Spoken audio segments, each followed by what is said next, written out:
নগাঁও মৰিকলং চাৰিখুটিত গোমাংসৰ ৰমৰমীয়া বেহা। একাংশ অসাধু ব্যৱসায়ীয়ে ঘৰৰ ভিতৰতে চলাইছে গোমাংসৰ ৰমৰমীয়া বেহা। হিন্দু ব্যক্তিয়ে বসবাস কৰা অঞ্চলত গোমাংস বিক্ৰী কেন্দ্ৰ কৰি সৃষ্টি হৈছে বিৰূপ প্ৰতিক্ৰিয়া। অভিযোগৰ ভিত্তিত মৰিকলং আৰক্ষীৰ অভিযান। নগাঁও চহৰৰ মৰিকলং আৰক্ষী চকী অন্তৰ্গত চাৰিখুটি পানীগাঁও অঞ্চলত গোমাংসৰ মুকলি বেহা। হিন্দু মুছলিমৰ বসতিপূৰ্ণ অঞ্চলটোত বহু দিনৰে পৰা চলি আছিল গোমাংসৰ ব্যৱসায়।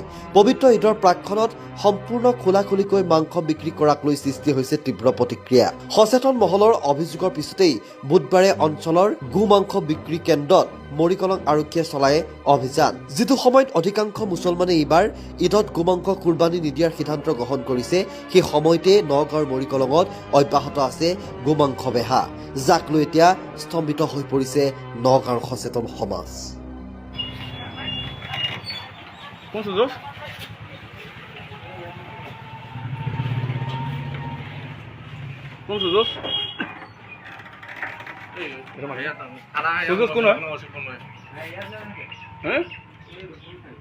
কিমান হ'ল বিকি থকা?